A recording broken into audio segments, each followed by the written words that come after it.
Alright. Here we are. Oh, yeah.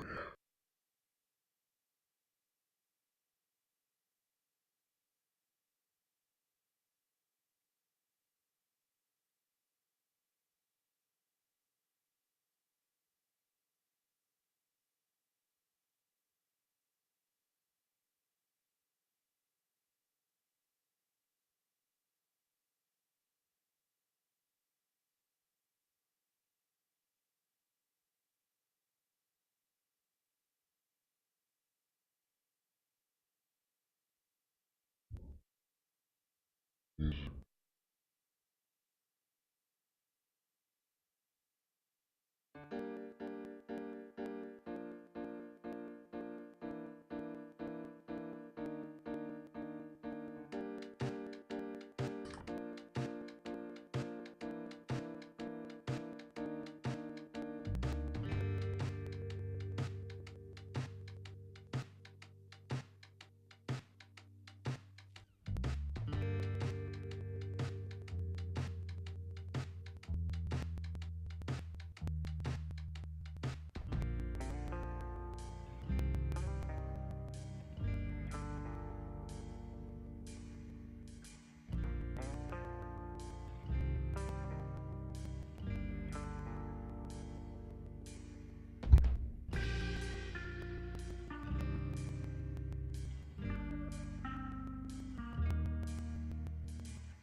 I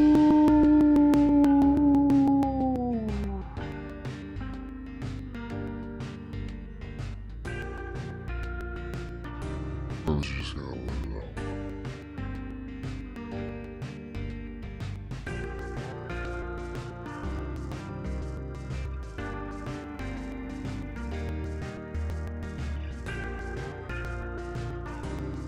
Lots of updates for Warframe here.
is a massive update, Warfare.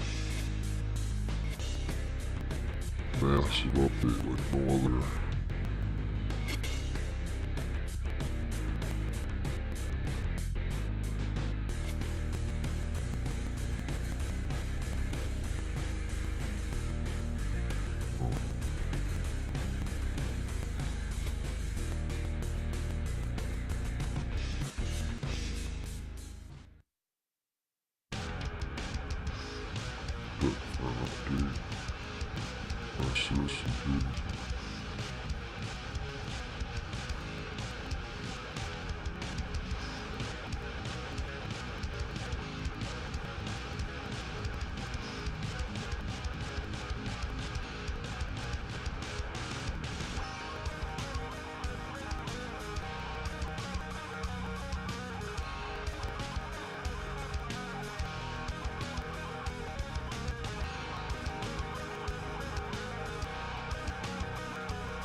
Listen.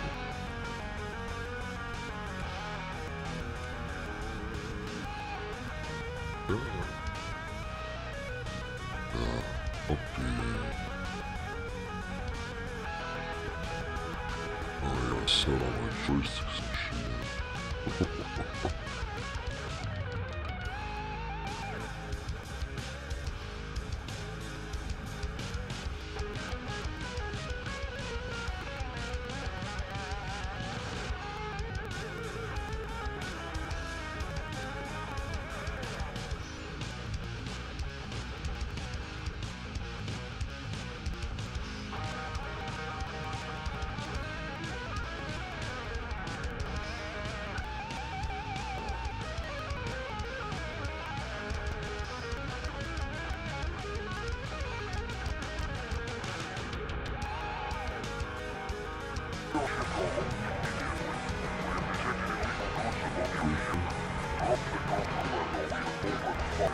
You have lost presentation.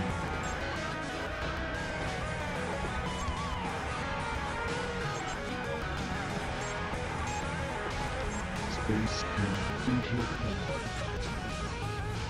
Autopilot. Damn it. Damn it, bastards. I'm trying to get rid of it.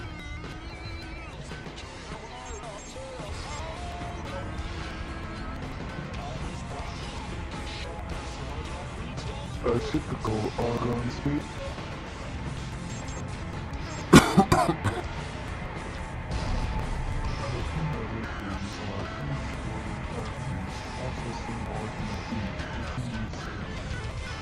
Armies of robots are needed to maintain. But remember, autopilot online and beta.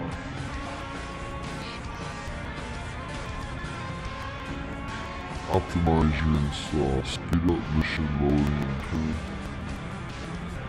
form In Argon Hall.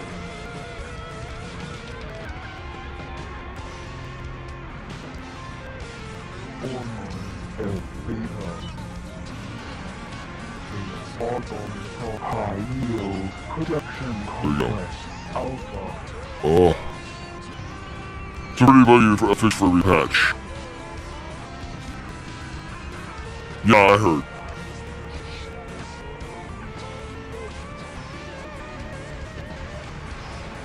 We do. Problem is that we don't account for the buyer suddenly chickening the fuck out and being like, I'll take all the 29 bottles. The fuck you expect me to do with 29 bottles? Shit's hot, I can't drop it anywhere.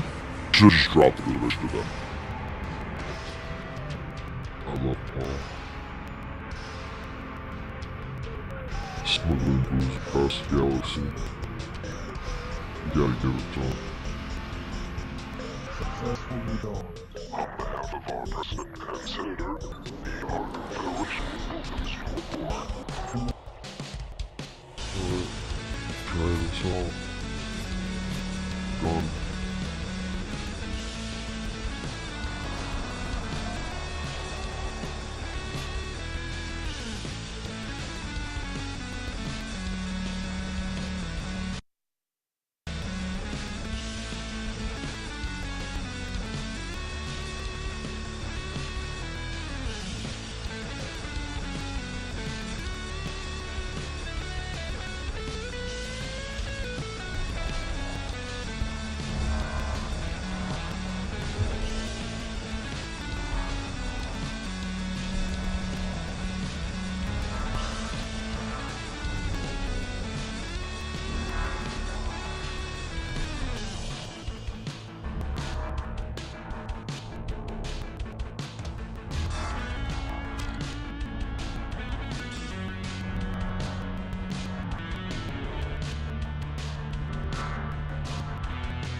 Thank you for returning to the operations after battle.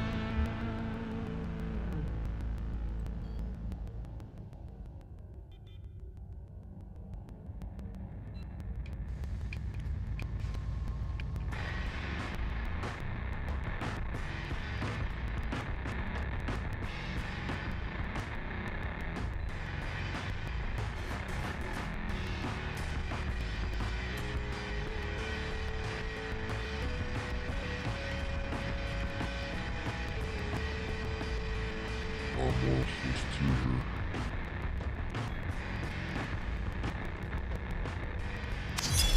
Operator, messages are arrived in your inbox.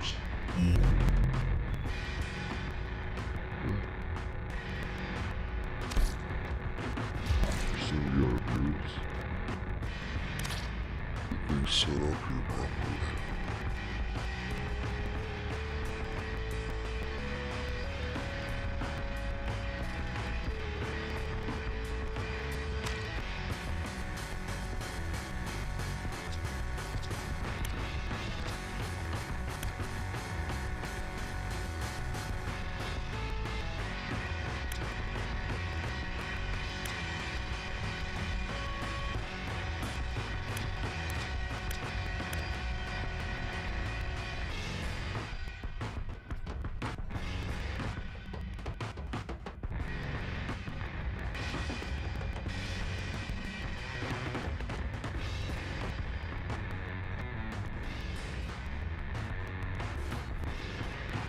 Here we are. Oh, what's this? Page left. Here.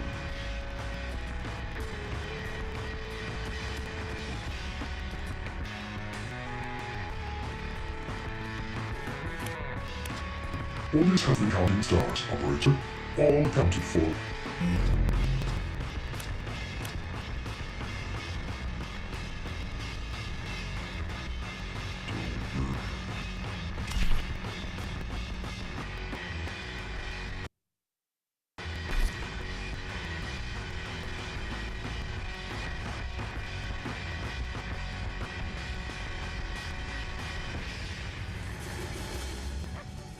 Right. Yeah, turn the volume down.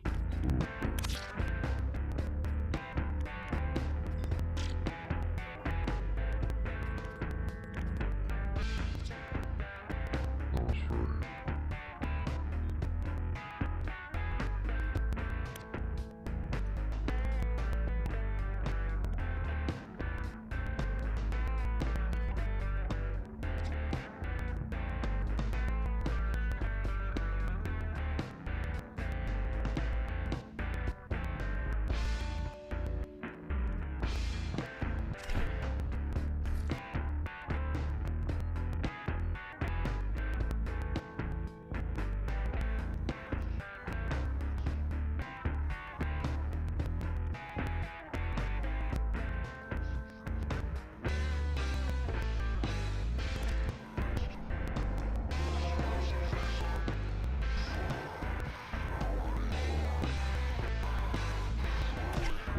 Halloween stuff.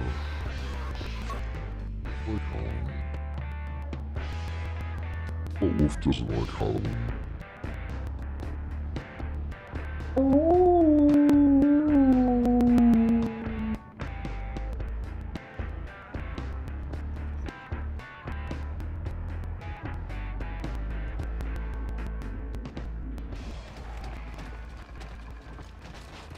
Alright. What is this?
Anybody know what I'm supposed to do?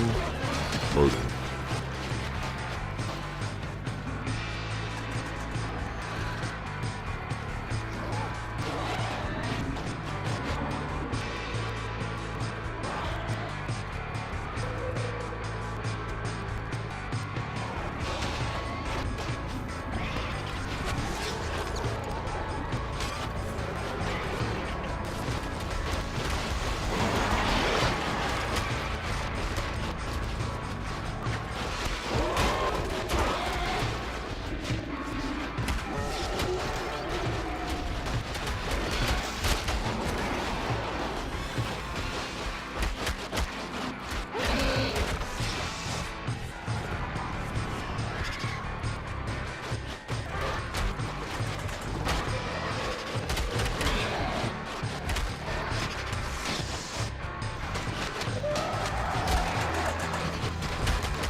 think I'm finding something.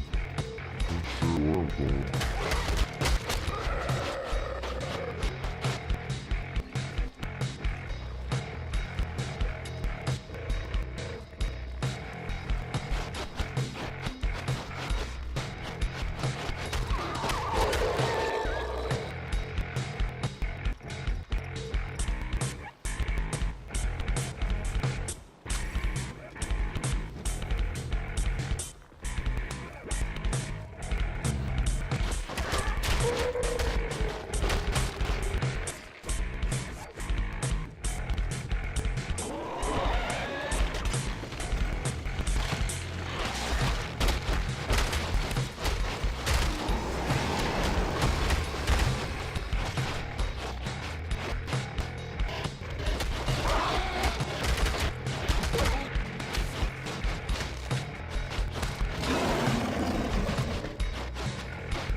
I think I'm almost to the end here.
The outpost is clear.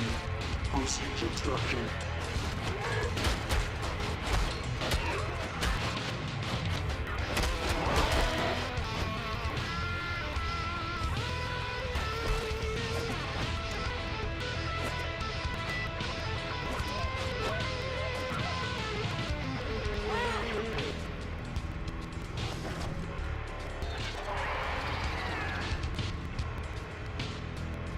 The outpost is clear. Proceed to extraction. Hope's the right way.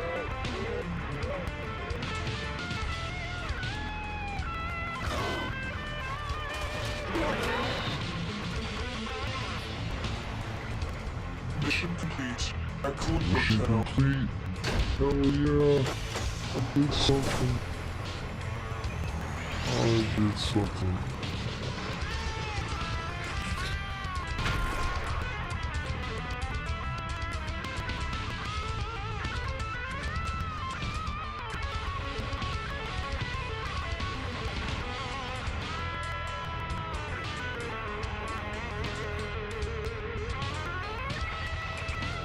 Game is dope. And people. Virtuous. Patient.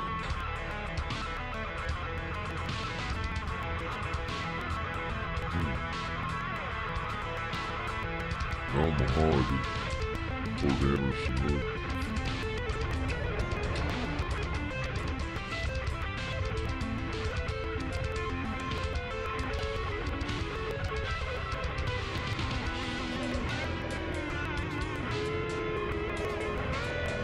Gearboxes just obeyed the operator. When will we see?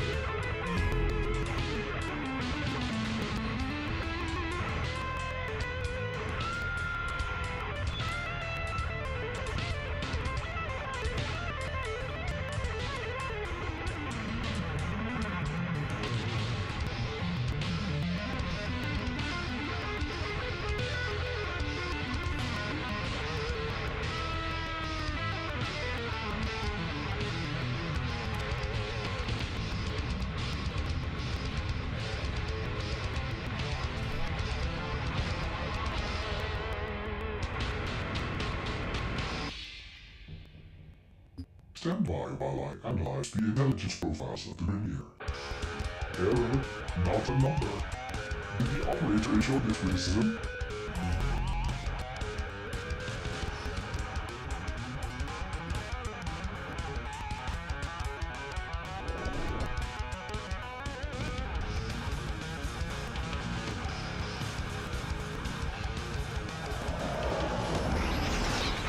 We doing side citizen meeting in about 20 minutes. Just trying to figure out what Sensors for show this outpost is crawling with infested. really Exterminate the new. threat. I don't even know what happened to my weapons. I used to have like weapons. Like got fists.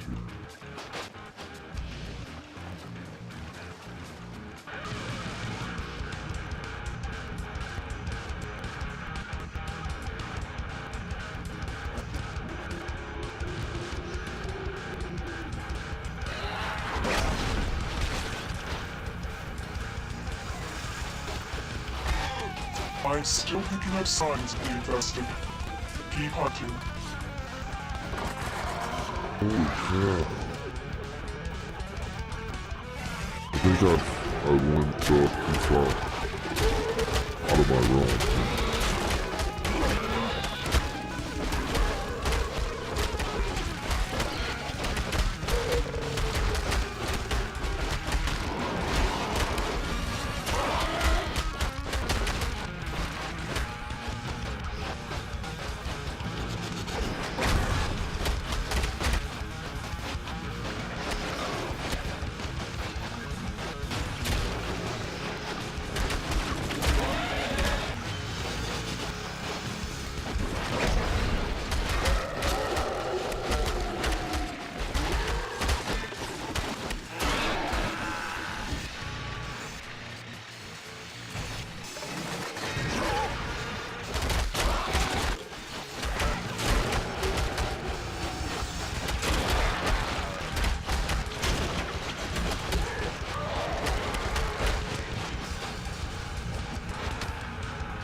think I was supposed to be on this level.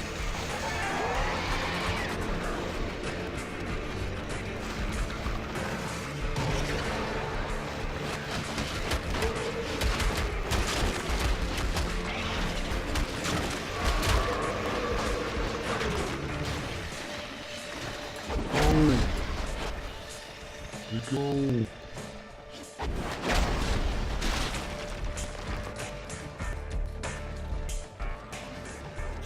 Holy crap, son.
Vibes left for this mission. Got one.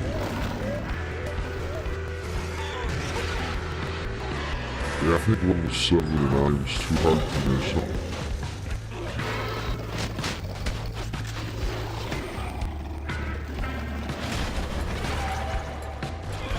Get off me.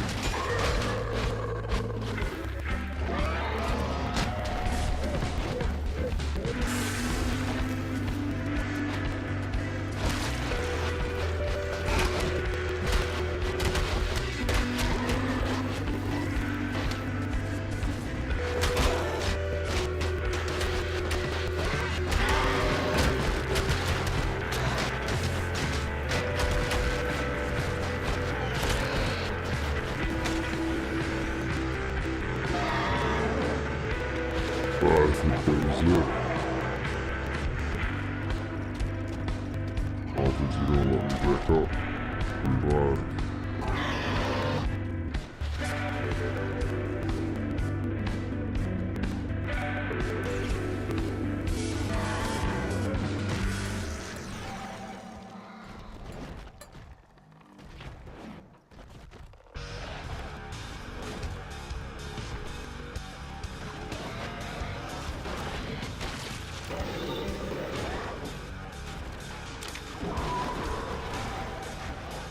The outpost is clear.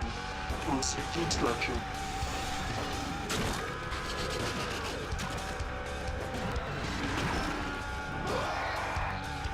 butt kicked.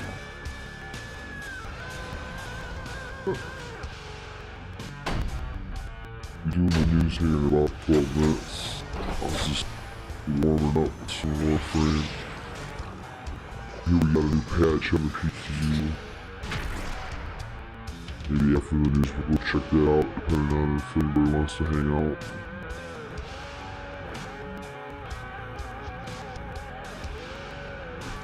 So that level of mission was too high for me. Channel. There's a time limited mission alert available. Check navigation.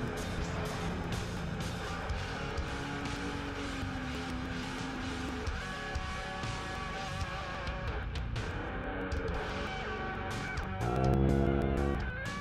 don't know about this.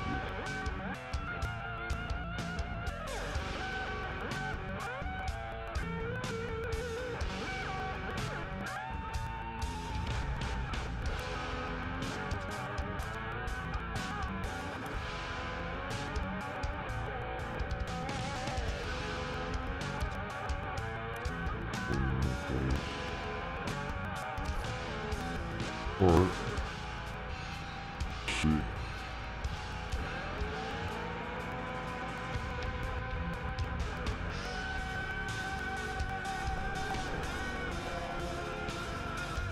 You got time for one more before I go. Good news. So I tried this one and that level 7 to 8 is just too much. So I'm gonna have to go to newbie land over here.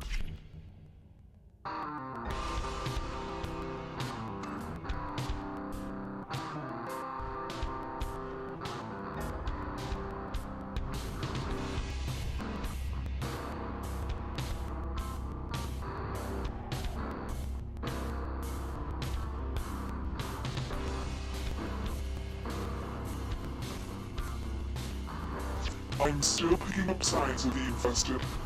Keep hunting.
have anything, but it helps.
I think I was there just a second ago.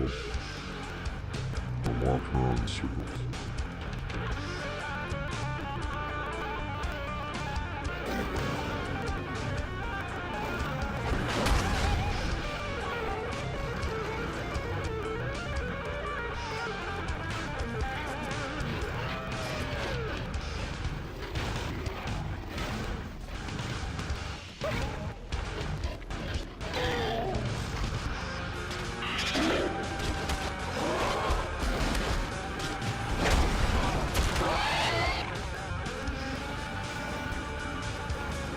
Waypoint area. I'm looking at something.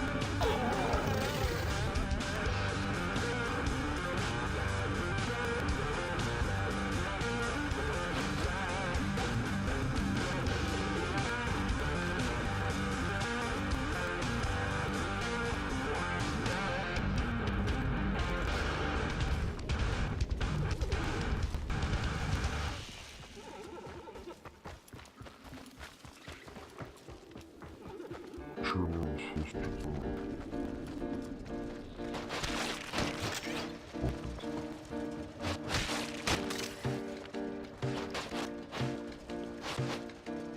Pumpkin smashing. Awesome.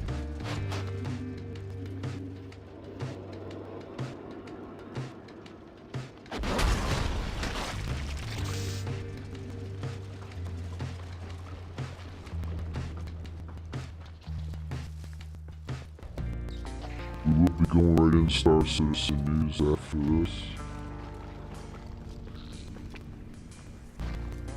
We're getting down to the nitty-gritty of what's going on.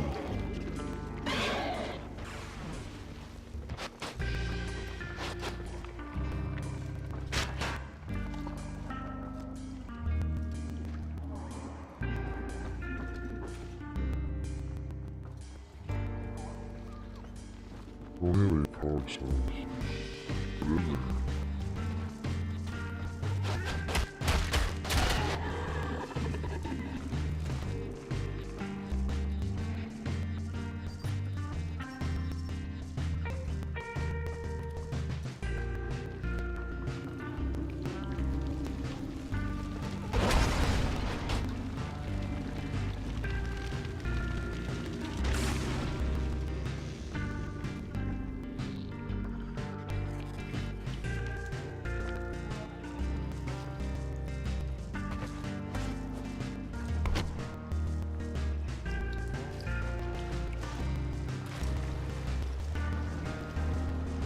Someone we're looking for power cells to go put in that place where the yellow marker is.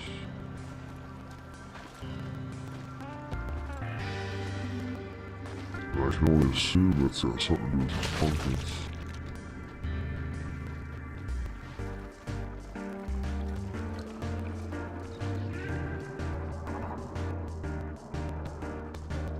Insert power cell. Required power cell.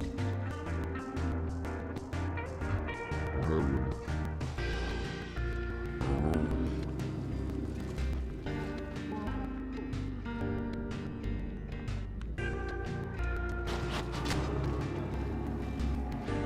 Where's the scanner?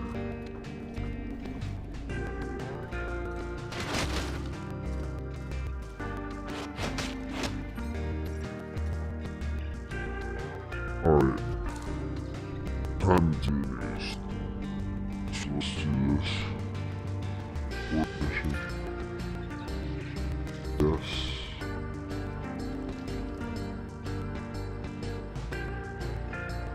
Oh, I gotta change the stream name real quick.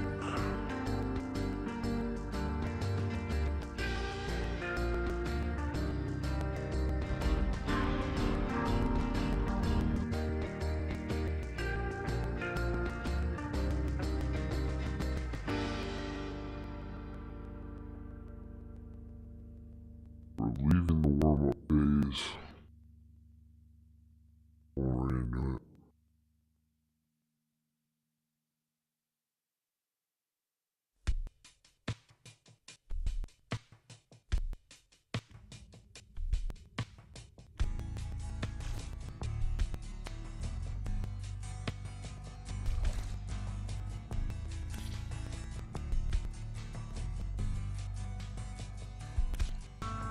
Everybody's ready for the news. I know I am. Don't watch any videos today.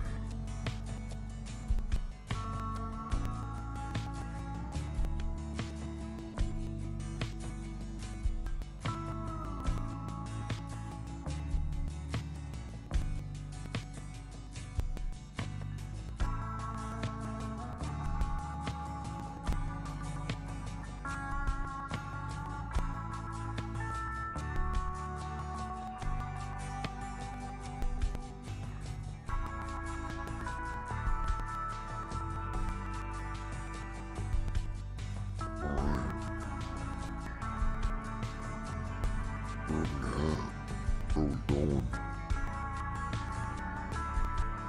World is spinning round and round.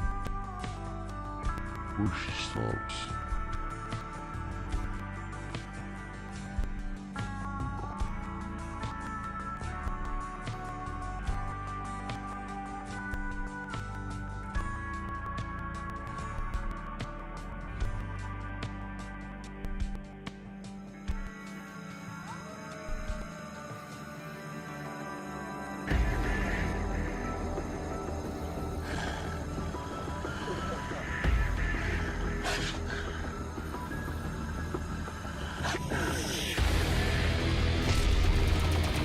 Even a misfit can stop me.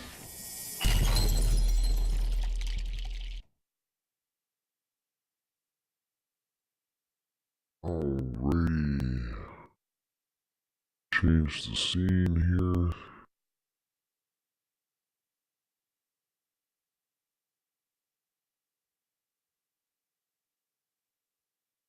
Get some control over what's going on here.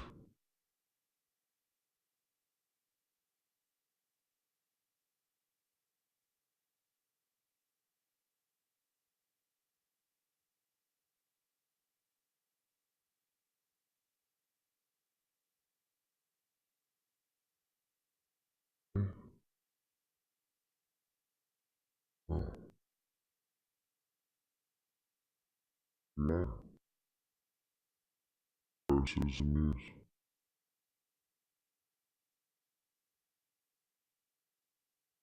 I'm gonna start out with I think we're gonna start out with Lord of Night.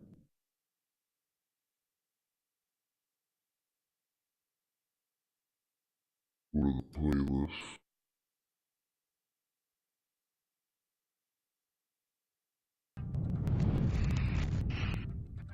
Hello and welcome to the first Galactic Historian short.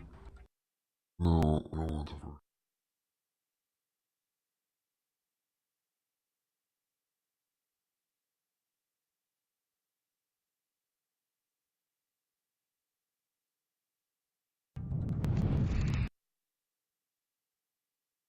But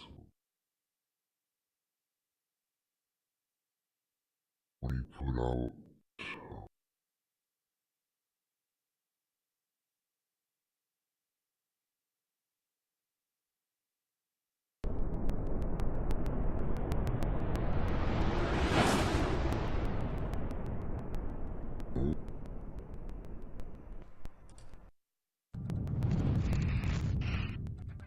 Hello and welcome to the first Galactic Historian Short. My name is Paul Shelley, and this is a short take on more of sci-fi and space content. This week, we're covering the outlaws of the UEE space in Star Citizen. Outlaw culture is very old in the universe of Star Citizen.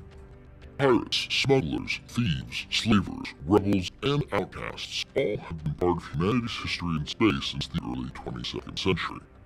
It has evolved over time, but it has its roots in the counterculture of the 20th and 21st centuries. They were rude, crude, and hardy men and women, drawn by the promise of easy money, power, hope, and desperation for a new life away from the often corrupt United Empire of Earth. It is important to understand that these outlaws are not all pirates and murderers. Many are refugees, rebels, or those who refuse to live under UEE rule. As a result, many outlaw settlements are relatively peaceful. The planetoid of Delmar, in the Nyx system, is home to one of these hubs of outlaw society. In the former mine colony called Levski, the People's Alliance of Levski, or PAL for short, maintain order through self-governments and an offer of a free port for those looking to operate outside the lawful bounds of the Empire. Brunak Station, orbiting Crusader Mugella in the Stanton system, is another example of a settlement ruled by a common agreement by those who do not want to be part of UEE society. Though Grimhex is much less structured than Levski, then is the unofficial outlaw capital, Spider. Built out of the floating hulks of decrepit and mothballed Navy ships and the unclaimed Cathcart system, Spider is a hub of outlaw activity. Self-governed, with safe and dangerous regions of the floating garbage dump, Spider is a mecca for all those who choose or are forced to live outside the protection of the UEE. Criminal syndicates, pirate ships, and smugglers are all headquartered there to recruit promising hopefuls. However, outside the more shady organizations, there exist legitimate businesses. Full-blown restaurants, bars, nightclubs, clothing shops, trade hubs, and other small businesses have thrived in this rough and tumble port. While every outlaw doesn't share the exact same culture, most outlaws have one thing in common: collective self-regulation. Most outlaw ports rely on the goods and services of pirates and smugglers to keep them going, and those same criminals rely almost as heavily on these ports to repair their ships, take care of their crew, sell their goods, and resupply. As a result, there's a mutual understanding that these free ports are safe zones, usually marginally policed, where firearms are either outright banned or expected to stay in their holsters while visiting. Consequently, if some crew decides to test these norms, it almost always ends in violence, like the story of Dean Keller, who got into an argument about ship components in a bar in Spider, and ended up shooting the man he was arguing with. The resulting firefight, where the entire population of Spider attempted to kill the man who broke their agreed-upon peace, started one of the most infamous outlaw cases of the century, Keller's Run. I can't wait to go to Spider. Man, it sounds like a real interesting place. It was the fallout of that event which broke up a loose association of these outlaws, which were believed to be naturally forming a pro-government, with Spider functioning as its capital. In many ways, the outlaws can be seen as a separate faction inside the UEE space, with different cultures, norms, language, etc. This faction, made up of dissidents and criminals, has carved a life for themselves with rock and scrap and pure determination. This new life, this culture, is built on always challenging authority and relying on your fellow outlaws to keep flying. I hope you enjoyed this look into the rebellious counterculture to the authoritarian imperial hegemony. We will do a more in-depth breakdown of outlaws in the future, but for now, I was just watching our lectures on Keller's Run and the Walser Massacre to understand both the culture and the current troubles outlaws face in the ever-shifting political climate of the modern UEE. If you like this, please subscribe, leave a like, and discuss this with other lore topics in the comments below. With your help, we can grow this channel and get more people in the know about the lore of Star Citizen and other universes. Like I say every time, I hope to see you again soon, but if I don't, hope to see you someday in black. Alright. Nicely done, Paul. That's Paul from the Astropub. Got a YouTube channel. And he does a monthly galactic historian. And we'll be covering that because the lore of Star Citizen is gonna help us put things together in the game. We should know the lore. So here is the link to that right here.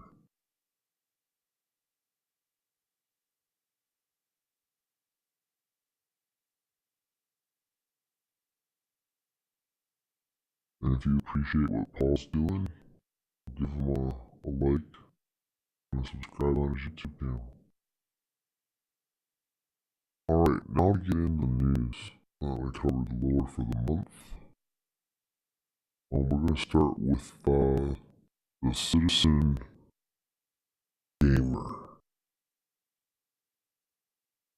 And their Blastcast. Blastcast number 157. Here we go.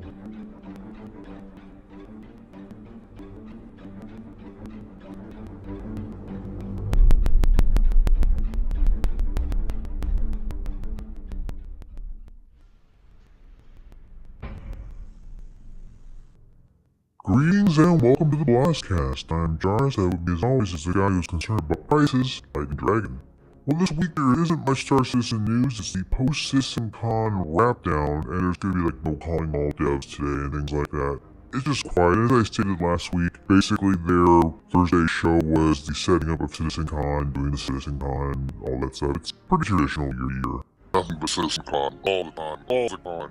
What we wanted to talk about a little bit today was, during the demonstration, they showed ship prices, ship rentals and things like that. They walked by like Hammerhead, things like 21 million credits and whatnot. There's been some concern about the cost of ships, and Tony Zervik did a panel where he explained that the price of ships are dictated by all the materials that go into them, and those prices of ships will fluctuate depending upon the raw materials that go into each component, the hull itself, like the shield generators. If all those components, if the price raises or lowers of all those materials, then the ship prices will adjust accordingly in the market. Of course, that's not an immediate thing. There's a delay, there's a real world kind of lag that happens. But it was the overall, like, for example, the mission they did was like 4,000 credits, but along the lines you see like a $21 million ship, you're like, how am I going to afford that at 4,000 credit missions that take about an hour to finish? The economy's in flux. It's gonna change, and it wouldn't surprise me to see, 1 or 2 zeros added to those kind of missions over the course of time. I think where they have the ship prices, they kind of want them somewhat high, but as far as what the mission rewards are, I think that's where we're gonna see a lot of change come in. Without going into a whole bunch of detail about one of my own side projects, not super amazing with economy. It's one of those things you can't just throw out numbers and make it work. There's a very delicate balancing act. Given that the prices were so insane, and the ability to make money has always been hard, and it's actually made it harder as time goes on in the PTU, or the PU rather. I'm thinking public test server so much right now. You need to be able to make money easily, not in the thing like, oh well, I did one mission and here's $2 million kind of sense. Because you have to make it your time and effort. So one of the things for like very basic missions, and obviously this is just a scenario I'm throwing out, obviously it can be something different. If you make it so the average starting mission is enough to buy like a used Aurora or Mustang, so whatever that price is going to be in the end, you can make it the people who come into the game either already have those ships or need to earn them if they don't have a pilot's license or something which we talked about before. That they need to be able to get into relatively easy, because we're talking about a culture and a universe that space travel is like driving a car. Almost anyone can just go down and get a car. You can get a used car for really cheap, you can buy a brand new car with financing, and you should be able to get these things without hours and hours and hours and hours of work. And obviously this doesn't apply to, like, Aurora, not Auroras. This doesn't apply to, like, Hammerhead or Freelancer. Obviously those are larger ships that are more specialized, they have production work into them. You can't just go down to the street and buy a tank. You can buy tanks, but usually you have to know people or have a lot of money to buy those things. You don't just go down and pick them up. Oh yeah, honey, I'm gonna go down to the tank store and buy me a tank. So one of the things you can do to make mission I is do. easier as you I don't like can that. have friends with you. So if you have someone who already owns a game, they'll see that it's a basic package or something. So if they have a ship, they can have a couple people in it. Let's say he hires 2 people. So he has one person who's like a medic who can heal them so they don't die and lose all their gear. And then one guy who's like an assault rifle or some larger caliber weapon. And they go and do a mission. Let's say it takes them 20 minutes or half an hour or something. Depends on how good they are. Well, they're making the mission about 3 times easier because there's 2 extra people. But if the person who's doing the mission, the pilot, the guy who owns the ship, is going to be fair, they'll split it 3 ways. So while the mission was 3 times easier, it was also 3 times less profitable. Everyone gets 1/3 of the share. So basically what you're saying is that, yeah, it can do a lot faster, and you can do it more efficiently, but you're actually, with the loss of profit, because you're splitting it in more ways, you have to kind of measure time versus, risk versus reward and time and how much you have to split. And in the end, I mean, it may not be worth doing a mission if you have to bring too many people, or if you do bring too many people just on a whim, you have to kind of balance it out.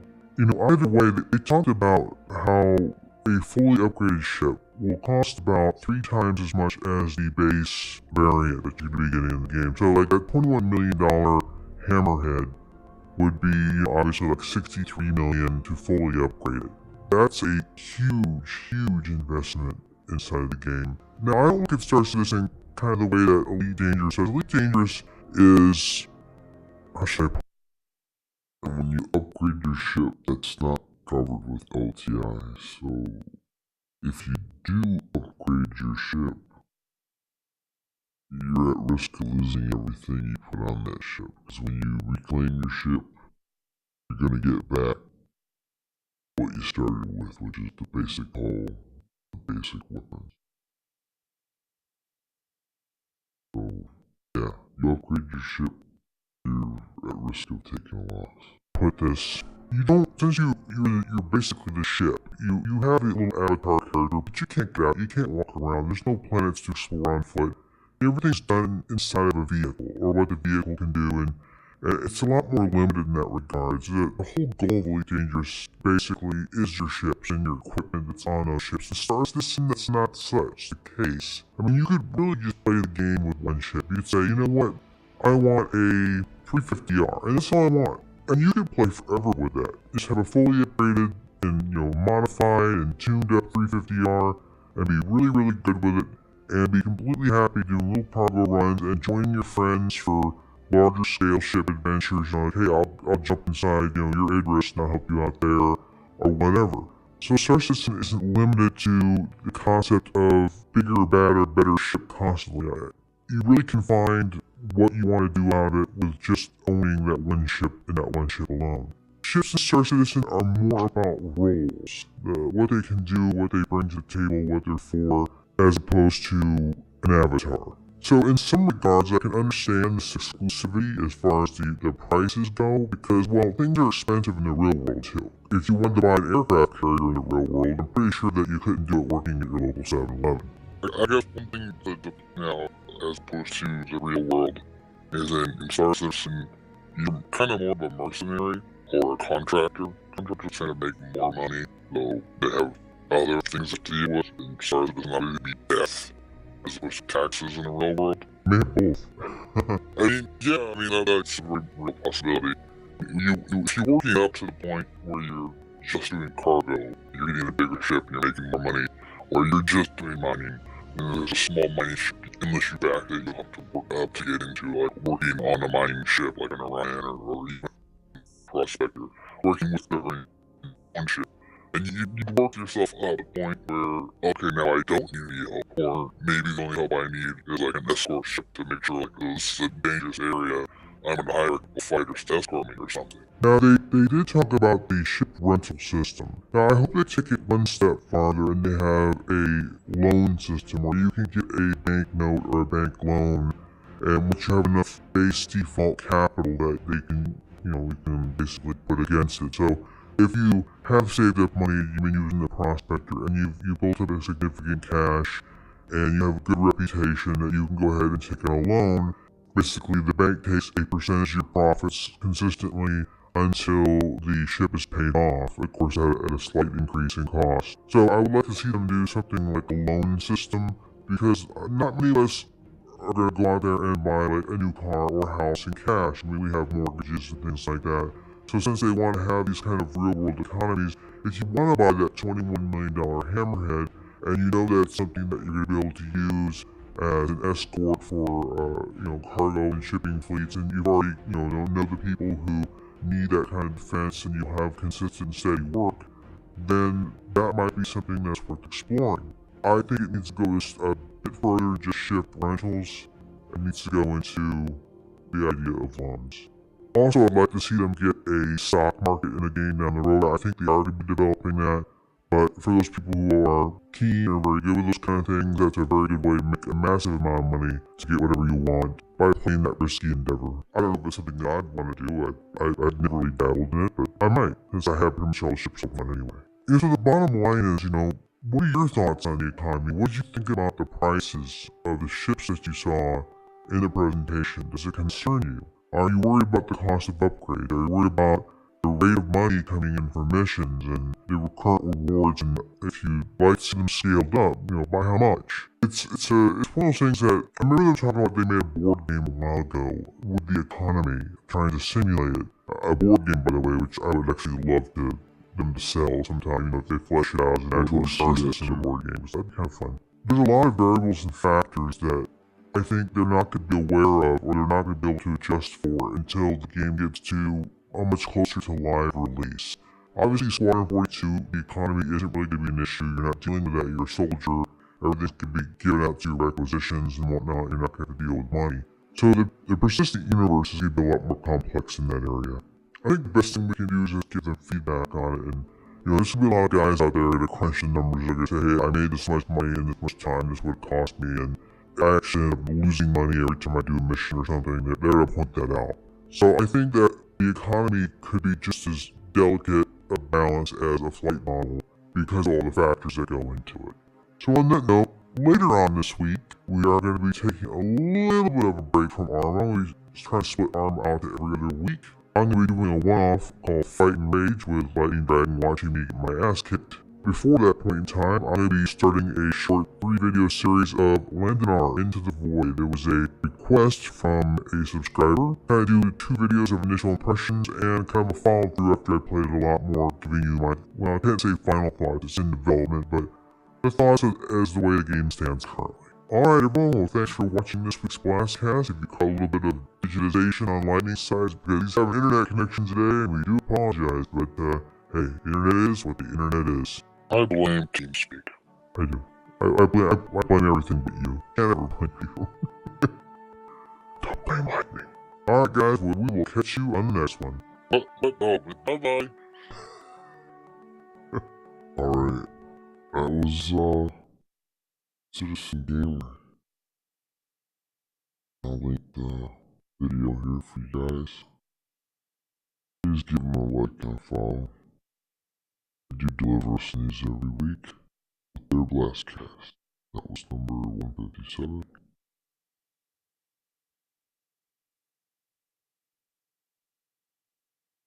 So, up next,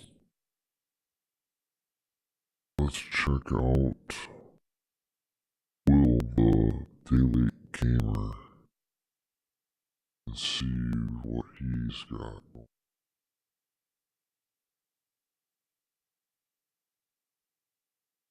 Oh, he had a video last week, which means we already saw it. Let's try STL.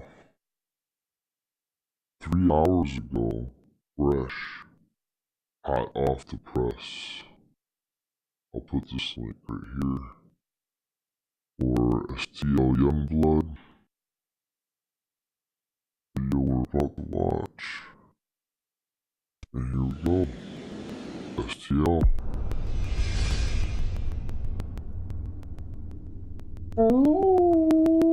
Hey guys, Youngblood here. What I wanted to do today was actually showcase the new ship shop called Teach's. And this is actually located in Levski, and you'll notice it's backed by the hangar elevators. If you're noticing a little bit of echo in this video, it's because I'm in my new office. It's kind of hardwood and I haven't put on my soundproofing yet, so that'll get better here pretty soon. Either way, this is the first early implementation of the ship shop, which is where you're going to be able to come to rent and buy vehicles with in-game credits eventually. Now, it is a long hangar ride down, and then once you get down there, you're really going to notice kind of this cavernous space that has basically a lot of openings. It's kind of dark, it's got a very Levski feel to it, it's got some of the Blade Runner vibes with water and sparks and neon. You know, it just kind of has a Levski/Grimhex vibe to it. And as you can see, I mean, it's just cavernous. I mean, it's a big open hangar within this asteroid of a planet, scattered with asteroid replacement balls, and then just kind of neon signs around. There's a lot of space up here to where I wouldn't be surprised if you end up seeing like some components are available or maybe ship weapons. Whereas down here, where you see these deals and signs, and you almost see these different landing pad spots, I think this is where you could really come in and say, okay, I want to be able to rent a ship here versus I want to buy a ship here. They're probably going to be used in a place like this. I don't envision Teach's, this place on Delmar that has these broken down breakouts, as being a place that's going to have newer vehicles. I think this is going to be where you probably buy one that needs a little bit of repairs over time. Now, that's likely going to end up being a later implementation, right? Like, I think right now there's not a lot of wear and tear in the game, so what you're probably going to see is a bunch of new ships in here, but eventually my gut says that this is going to be ships that you can buy that are usable today, but you probably end up needing to do some repairs pretty quickly with them. Whereas if you went to ArcCorp and were at, you know, like the ship place that's actually located there, Astromart or whatever it's called, it's been so long since I've been there, you know, you're probably going to walk out with a brand new shop. So this is like a used car dealer, in my gut, versus a new car dealer. Now, if you look up, when I look up at the sky here in a moment, you'll notice that there's actually this gigantic hangar door over the top. A couple of network mates were at a party and they stood at each end of it, and this hangar door is about 130 meters across. I don't think you're going to be buying something like a Starfarer here. Maybe you can, but looking at all the obstructions in the ground, it's probably blockage, but, you know, it gives you plenty of clearance to have, you know, larger ship that you could potentially buy here and fly out of. And seeing a hangar door like that actually open would be pretty exciting to see. Outside of that, you know, we can talk a little bit about the option, you know, if they're giving you the ability to rent a ship versus buy a ship, you know, I think there's some use cases there for renting. You know, we saw in the CitizenCom demo, you're talking about Prospector going for like 1.6 million credits or something like that, which is a lot of credits. Maybe not for those that are playing, you know, every day and it's your months into the game, it's probably not that big of a dent in your wallet, but, you know, if you're not that, you want to do some mining early on and you want to get a Prospector, maybe you can rent one for, you know, 2,000 credits for 24 hours, and you want to be able to do a little bit of mining, or your organization is doing a little bit of mining, then you can kind of come in and get a ship that's capable of doing that. And so there's a lot of utility that's involved surrounding the renting ability. And I think that's what a lot of people are probably going to be doing, is renting a ship based on their needs, just knowing that the cost of owning a ship and buying a ship is significantly more expensive. The question then becomes, what are the actual repairs and insurance ramifications of rentals versus purchases actually end up being, and how does that impact your bottom line? So as this gets a little bit more work, I'll be covering this a lot. As soon as I can rent a ship or buy a ship, I'll do that. But until then, I appreciate you guys watching. Stay tuned for more, and have a great night. Take care.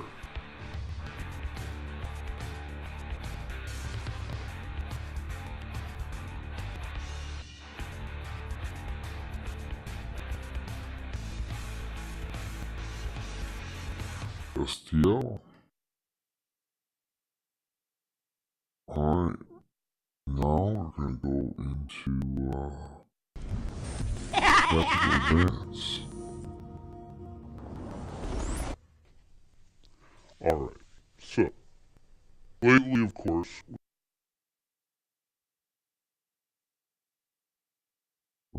tactical events, that was last week. Nothing new there. Trying Montoya 12 hours ago. Uh-oh, the release date has been leaked. Welcome back to part 4 of Montoya's SeasonCon experience. Let's wrap this up. Press one run! Press one run! Ladies and gentlemen, welcome back. I am Montoya, part 4 of my SeasonCon experience. If you came to this video because you saw the title and you think this is clickbait and you might have to wait 8 minutes to see what I have to say about it, you're wrong. December 2019 Squadron 42 launch party. I could be making this up, could be complete BS, who knows, maybe, but let me tell you where I got that from. Maybe someone at CIG is having a very, very bad day right now because I say this, but I'm not making it up, I'm simply passing on information that was already out there. So where do I get that from? Nikki Batgirl D'Angelo, who was a very prolific Star Citizen content creator a couple of years back. She's taken a bit of a break, but she's been very, very active in the volunteer community at SeasonCon. I think her and her team folded all the Big Benny boxes and all badges and everything.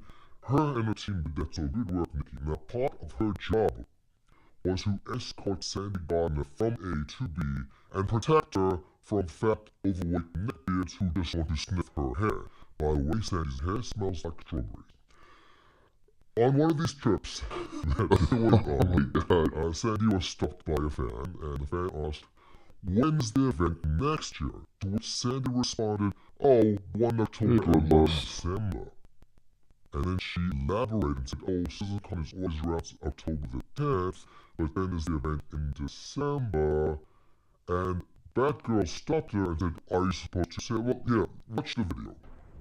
And then at the end of the night, as the signing table was coming to a close, I escorted Sandy to and from the bathroom so she didn't get overwhelmed by people asking her questions, so she could get back to the table as quickly as she could to take care of the signing process so she could take part in it.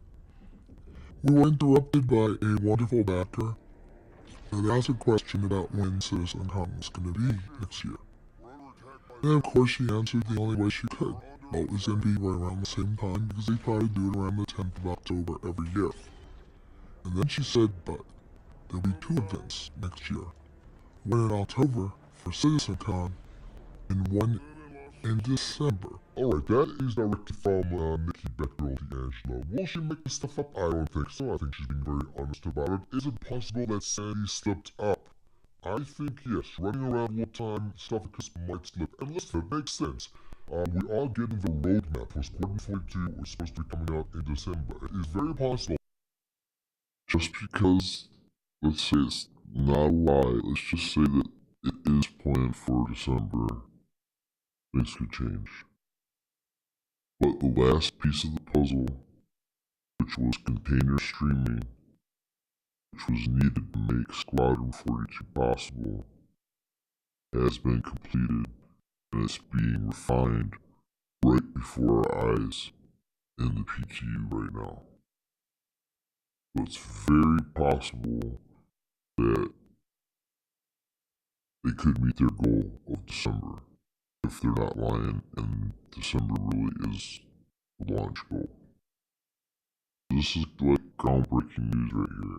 Squadron 42, from hearsay, from Batgirl, says that Sandy said December, Squadron 42. Once officer container streaming and blind calling and everything needed is in, they just need some time to polish it up. Is a year enough time to polish? I think so. Also consider that if this is going to be a big star-studded event, it will very, very likely be taking place in LA, in Hollywood. Let's get out of the way, there are a couple of things left to do at SeasonCon, and that was give away the ton of prizes we had at our booth. The hard work is you come to the booth, you enter your name on the laptop, that put you into a Google Doc, then we did a random number generator and pick the number from the list of names in the doc itself. Here are some of the winners.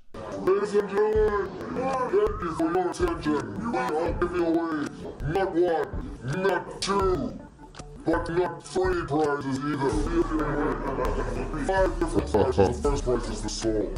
lovely prepared with sauces and brandy, and stuff like that. The second prize will be this beautiful mouthful rice made of the dragonfly.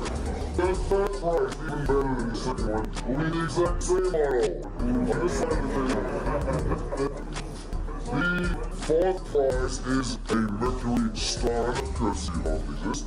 And the last and final grand prize will be the fifth one we do is this MSI laptop picture. It's a game which has based on citizen audit. So what I'm going to do is I have all your entries in this spreadsheet. We have 271 entries without the dick. I'm going to go to a random number generator between 2 and 271. So the first prize, I don't know if this is exactly news, and I should be watching this part of the is video, number but 35. we'll let it roll. I like that part. Raising low.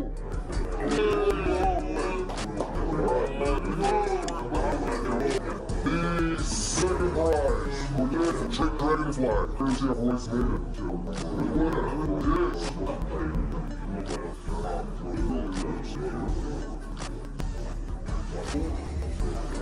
number 137.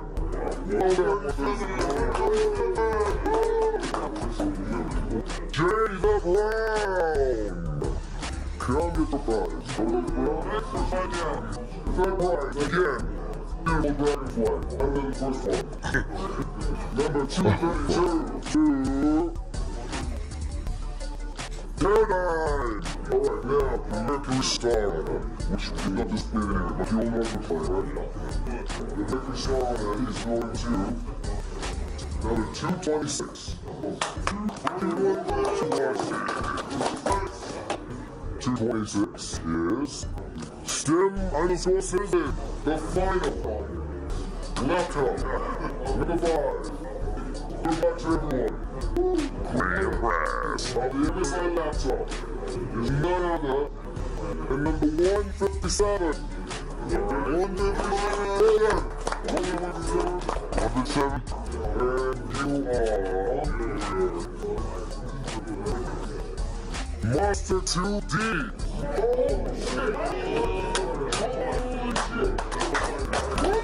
Yes, you got a winner up here, okay.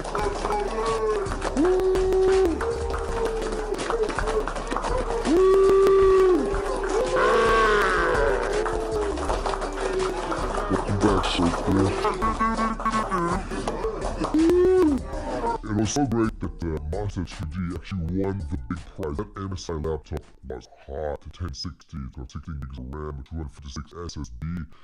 It runs Star Citizen 3.2. 3.3 runs fine and everything. 3.2 is the tough one. It ran that, so this laptop is difficult to serve her very well. She was so excited to get that. Congratulations once again, Monster 2D, and she happens to be in test. Totally not rigged. But congratulations on winning that. We're very glad to see, which is someone very, very deserving. Once those giveaways were done, the other thing to do was attend the test barbecue. Now, Max worked so hard at this, and Rattle Hum drove his smoker down from 2 hours away to make the most delicious, succulent, and juicy. I can still taste it. Pulled pork that I have ever had. Bless your show on the grill. It was really, really good. Unfortunately, I didn't get time to sit down and enjoy the food. I actually went to the airport to catch my flight. I wish I could have stayed a bit longer, but overall, what a wonderful event. And thank you, everyone. I asked Max for a list of names, and he gave me a whole bunch of people to thank, but there's so many people, and I hate to leave someone out. So everyone in this picture right here, and everyone who may have already left, thank you very much for making this enjoyable experience that it was. I really appreciate everyone putting their time toward this, and I'm looking forward to many, many more just like this at future Citizen Cons and everything else we do. So testies, thank you once again. I really appreciate it. If you enjoyed this content, as always, thumbs up, subscribe if you like this channel, and your comments below are always appreciated. I will see you in the next one. Squadron 42, December 2019. Don't tell anyone. So Dash, you just got here. They said that girl leaked information out directly from Sandy's mouth that Squadron 42 was coming out in December. And that's what we needed to take from that video. Not this December, but next December. So basically, 14 months. What they say. Alright, on to the next video. And we'll give Montoya a link before I do that.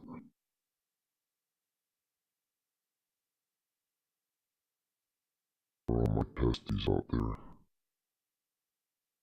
Okay, so got Montoya done.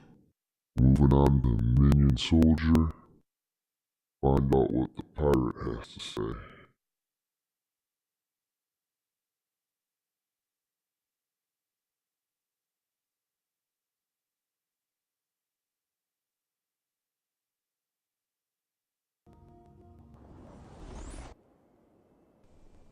Hey everybody, this is Minion Soldier. Before we get started off with the show, I wanted to show you guys something. The new map.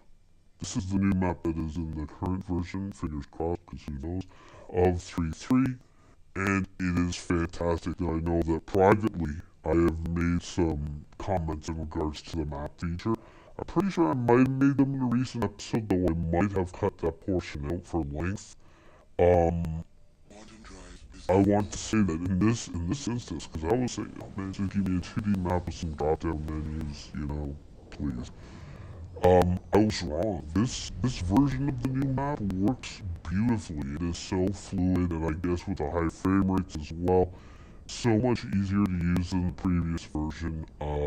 It is literally day and night. So, you know, definitely there I was wrong, and they have really turned this thing around. So, I'm not sure exactly which dev is responsible for this map feature, but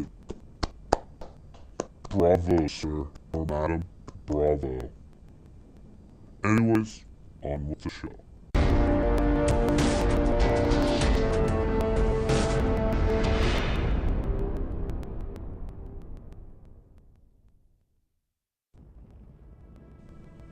So, yesterday I kind of touched on the topic of the Kraken a little bit, and why I hadn't made a Kraken episode. The reason why is I was waiting for more information. I was waiting for a price. I was waiting for more of an idea. And I would constantly just kind of look at Reddit, and I would look at Spectrum, and I'd be like, is no one getting this shit? I mean, I see people saying, well, if I buy it, I'm going to name it this. And well, if I'm getting it, I want it for this, and I want it to be able to do that, and all these different topics. But where's the price? You know, like with the most basic information. How much is it? I couldn't find it anywhere. I found one random post where some guy was saying it was like $3,000 from the concierge form, and I was like, it ain't $3,000. There's no way that thing costs more than it definitely. It cannot be. You shall not pass, sir. So, without that, obviously, there's a lot of ideas out there as to, oh, I think I should be able to do this, I think I should be able to do that. And I kind of wanted to kind of push past people's personal expectations and kind of look at the big picture with this ship. And so we're gonna try to do a Kraken episode with what little we have, and just discuss the overall idea of this ship. Starting off with, should you get it? Well, realistically, can you get it? Because I haven't seen an answer yet from anyone saying like, oh yeah, they offered it to me, you know, I filled in that little, you know, blurb, and I put in a heartfelt, you know, paragraph about how I need this shit for my org, and blah blah blah, or anything like that. So, I mean, before you can actually go and buy it, can you get it, or is this gonna be something, because I don't have the full details. You can land ships on, guys. Turn around and say, well, now you can buy them at the anniversary sale. Has anyone bought one? I really haven't seen it. If it has, it slipped under my radar. Maybe it's really obvious and it's staring me in the face, but I haven't seen it, so can you even get it? Which has been kind of the mystery around the ship, like, ooh, you know, won't you building people up to a frantic pace, which it kind of seems like a little bit of a marketing ploy, and you know, one of those things that you kind of look at and you just kind of like scratch your head like, why? But let's say, for instance, that the ship is out there, and let's just say $1,500, right? Let's just say that. Money, the money question is a personal question. That's a question for you. Can you afford it or can't you? I mean, if you're just laying on piles of money, Can afford it, but I but don't want it. if you can, Doesn't have any scoop the armor. ship up without even a second thought, then, well, you know, whatever. Couple eclipses would just If you're fix it. thinking I don't want it. about melting everything to get into a ship like this, that sort of situation, I would be highly cautious of that approach to the game. I would be very, very cautious of that idea, because you may find yourself in a situation where you kind of get into the game, you kind of want to go do this thing, you kind of want to go do the other thing, but you're in a situation also financially, because of the ship, where you gotta maintain it, you gotta fuel it, you gotta do all the things, and you can't really afford to, right? Because you gotta maintain the ship, you gotta park it somewhere, who knows what the costs will be, will there be costs even, all sorts of things. So if this is gonna be like the only ship in your hangar, are you really sure that this is the only thing that you want to be flying around in the verse and say, oh well, I'll just get myself an Aurora or a Cutlass and I'll be fine? True, but I mean, I don't know. I would be highly cautious of getting this as a sole asset. But that's, once again, that's my opinion. You may have a whole different outlook. Your org might have a whole different plan, and you're like, well, this is going to be the centerpiece of our fleet, and this is going to allow us to, this is going to enable our org to go into really deep space, and we're going to take out, like, this buddy and that buddy. They've both got miners, and we're going to go out to those really hard to reach parts of space, and we're going to mine up those really super valuable minerals, and that's how we're going to make our money. And then the fighters are going to come with us as escorts while we're in that dangerous space, and you've got a whole idea and a whole plan worked out, and you're ready to do that thing, then I suppose. But I think the important thing is to go into it with a plan, and not just a plan like, well, we're going to have it, it's going to be the centerpiece, but really kind of look at what's coming up in the game and how things are going to develop, and then look at the ship and say, does this really fit, or is this just Yeah, I like, need it's a flashy, hammerhead it's cool clear looking, this. and I want it, Make sure that you're making the right choice, because Protected. the ship may not be in game for a while. Now, of course, the Kraken commercial was really cool to look at. I don't think there's anybody who looked at it and said, "Ooh, that looks like shit." But, once again, we kind of enter into a space where we kind of were with the Hammerhead last year. When we saw that commercial and holy crap, that thing's almost done. Or that thing looks like it's been in production for a while. And of course, we later found out, of course, it was for Squadron 42. And they said, hey, we can sell it too, so why not? Two birds with one stone.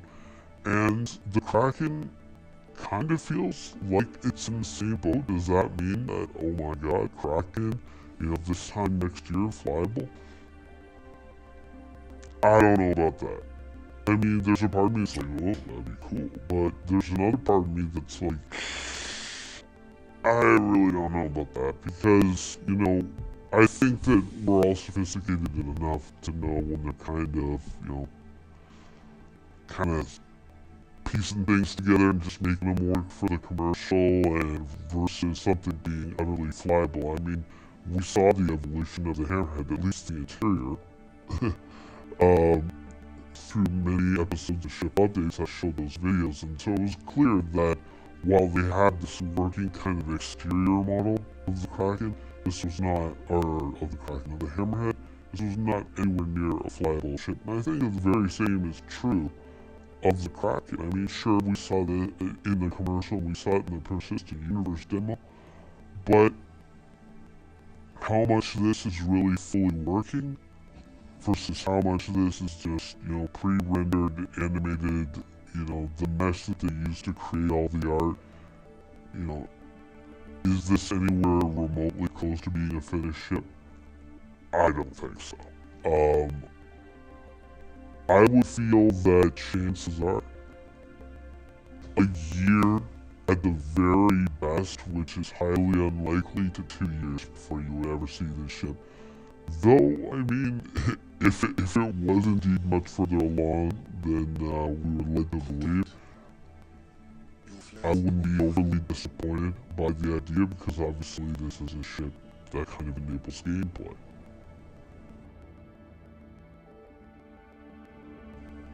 We've obviously seen the impact of having to travel into deep space to get things done. And, the distance and how that can relate to the ships that we like to fly, like the Cutlass here. So having something that enables you to bring the ships that we're comfortable with, the ships that we enjoy flying out on these kind of deep space operations or missions, however they evolve into the game. There's obviously a benefit to having something like this, right? There's obviously a desire, and there has been a desire for a ship like this since there's been Star Citizen. Certainly, the Idris kind of fit the bill, kinda, but this is more on the industrial end of things and less on the military end of things, so I think it's gonna find a lot more appeal within the community, which is also kind of one of the things that made me kind of go, why are you tucking this away? Why are you tucking this away? There's a lot of people like, this is what I need. This is what my org needs. This is what my friends and I need. Can I just have a buy button, please? And it's not there. But I think it's a good opportunity to kind of really look at the reality of the game and look at what your realistic expectations of a ship like that are. I mean, let's be honest. It does have certain, military appeal. Certainly the commercial showed it in a very, I'm sure, flattering light. But it is not, strictly speaking, a military ship, right? It's more of an industrial ship that has certain military applications. I wouldn't take this thing into a 1v1 brawl with the Javelin with that railgun and expect an overly positive result. I'm sure that there's a certain amount of captain and crew skill that might tilt the battle one way or the other, but I don't think that even if the ship could win, it would get away unscathed or not in a condition where you would look at it and go like, shit, these repairs are going to cost a ton of money. So, I liked the commercial, I enjoyed the commercial, but there was a part of me that, one of my eyebrows was kind of going up like, I don't know if it's going to be quite like that. I mean, obviously it's a commercial, right? And everybody's commercial for anything, whether it's a car or a cell phone or whatever, always shows it in the best possible way. It's not like, hey, the 2019 Honda Civic, it's a piece of shit, I'm not saying anything bad about Honda Civics if you own one, by the way, but just using that as a facetious example, right? So, I don't really think that you're going to be kind of going in there with the same, just, get wrecked, I'm going to pawn everything, But I think that is obviously going to be a very strong enabler of gameplay. Something that allows you to bring escorts with you, that allows you to bring at least small industrial ships with you. I mean, you could take this thing out with some Buccaneers and some Vultures, and you could go out and salvage lost wrecks in deep space. If that is a thing, please, CIG, let that be a thing. All that kind of cool stuff. You can use this as something that enables your org to move forward financially. This could be the raid night ship, if you know what I mean, whereas, most days in the week, if you're playing Star Citizen, you're just off doing your own thing, doing a little data running, doing a little cargo, doing a little mining, a little salvaging, maybe something not so, innocent, And then you guys in your org, you get together on Friday nights or Saturday nights or whatnot, and the org leader rolls out the big boy, and then you go out, you go do some deep space stuff, make some money for the org, make sure that the org's coffers are full, that however it's going to work out, like maybe there's guild repairs or something like that, and this is that kind of vehicle that you kind of go with your friends to go out and maybe tackle some tougher content. Maybe there's stuff out there that you can't quite reach with all the ships, and you can't quite bring everyone along, but with something like this, you can bring everybody along out on some of these deep space missions and show them some content that maybe they don't have access to. Everyone can kind of fill a role on the ship, whether it's escorting it with escorting fighters or working in engineering or any of the service areas. There's a lot of potential in a ship like that, and I love that about the ship. Anything that kind of brings players together is something that I'm always going to be 100% for. Now, of course, bringing people together, not always the positive side of things. I mean, I'm sure that a lot of people picture themselves like this, and they're sitting on the bridge of the Kraken, and everyone's coming and going and doing their own thing, and they're enabling all this gameplay for their friends, so they're just, happy as a clam. And then all of a sudden all hell breaks loose, because one of the ways that this is going to bring people together is that people are going to want to see this thing go boom. And NPCs are probably going to try to make this thing go boom, and so that's a lot to tie up in one big ship that probably not going to be all that easy to hide in the universe. And if these things are seen floating around, word might get out like, oh, I saw this thing, I saw Kraken out by Yellow, or I saw Kraken out in deep space, further and further away. I've seen a lot of people posting threads and talking about this and saying, oh, this would be perfect for, combat missions, because this means I can get a lot of help to where it's needed really quickly. I can bring all these ships with me. It's great, it's perfect, but you might be the one needing help. This is an awfully big target to paint on your back. I mean, like a guy like me can't own something like this. Can't. If word got out, like, let's just say I could just do a melt-apocalypse, $1,500, okay. I can melt a whole bunch of stuff, and boom, I could be in the ship, let's say. Dude, how many people do you think that would be kind of going after me? Think about it. Think about it. How many people have openly stated that they're going to kill me in-game? It ain't single digits, my friend. It ain't single digits. So, I mean, be realistic, because there are, people see these threads on the forums all the time. People are dicks, and they're just gonna go out, and they're out to hurt people, and all these sociopaths and psychopaths who play as pirates, they're just gonna be out to get you, and blah blah blah blah blah.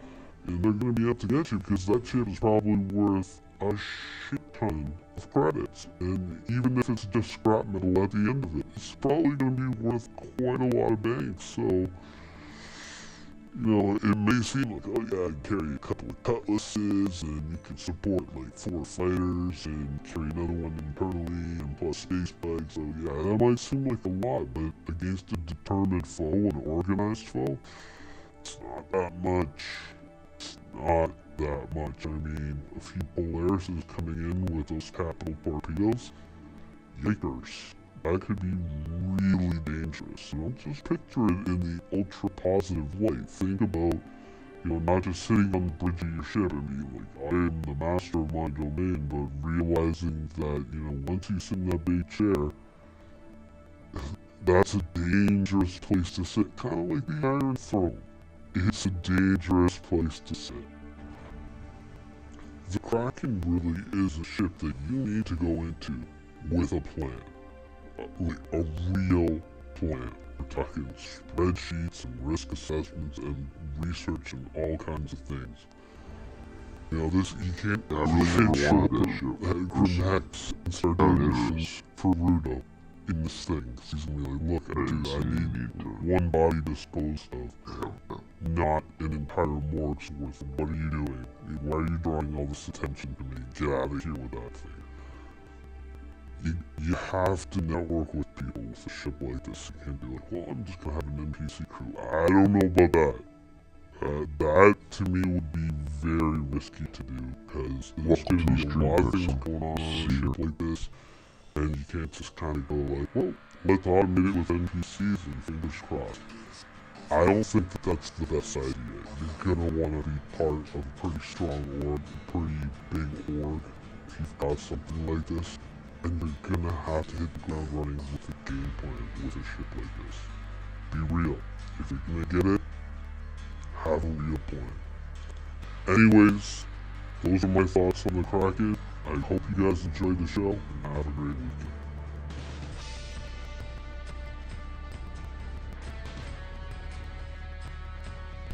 Keep watching. So if you want to keep up with the latest and greatest in Star Citizen Squadron 42's development, please follow us on our social media channels. See you soon. Alright, that was Minion Soldier with the pirate breakdown for the week. I'm gonna go into only like his thing here. Make sure to do everything proper. There you go. There's a link to Minion Soldier's video we just watched. Next up, we got Super Mario Brothers. 21 hours ago.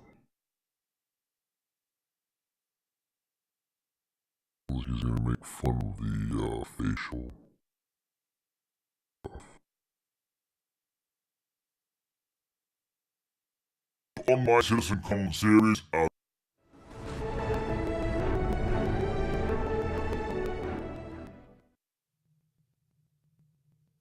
hello, Brian here, aka Mac, and welcome. So next up on my Citizen Common series, as I cover panels, one panel focus on the facial animation and character creation, not only for the face but also for the body too. Now it started with looking at Admiral Bishop, which is the Gary Oldman character. They used Maya before for an offline rigging. This isn't practical for Squadron 42 or Star Citizen, so a company called Freelateral proposed a solution for runtime rigging, so running in the engine. The rig controls all of these microscopic details around the face, but instead of doing this in Maya offline, they moved it all into the engine, which has so many different advantages. Number one is a lightweight skeleton, so going from using 600 joints to only using 179. Number two is the efficient animation compression, so they don't need to store much data. In fact, they need to store 80% less data than they would do otherwise. This is all actually generated on a CPU as well. CPU performance, this can update 10 heads in 1 millisecond, which is double that of the offline rigging. And finally, the runtime animation retargeting, so they take the full performance of one actor and play it on any face model in the game. They can also have different actors' performances on the same face model as well. Now we saw another benefit from the original Morrow tour. The NPCs don't look at the player while they're talking to them. We got to see the new updated PCAP transformation, which shows the NPCs looking at the character regardless of where you're standing. They also track you and keep an eye on you and give you eye contact, which looks so much better. Now after that, they looked into something called gene splicing. They have a database with all the scanned heads, and each head has a fully working rig logic to drive the facial animation on the character. The guy we're looking at the moment is the base model, so basically you can take all the heads, and if you average them out using this gene splicing tool, you get this face. Then they can take all the different features from the database and build new heads. They can even have one side different to the other. This creates new faces in seconds. It is also likely that what we will get when we use a character creator in 3.5 with this DNA face customization, but with better UI of course. Now one of the issues with this gene splicing and the differences in the shapes of the heads was that the attachments like hair hats, glasses, helmets and whatnot didn't sit properly. They looked into many ways to figure this out and they came up with something called wrap deformers. This basically wraps the hair and the attachments in an elastic way to deform the attachment to fit the head, but this only works with items that are or can be elasticated.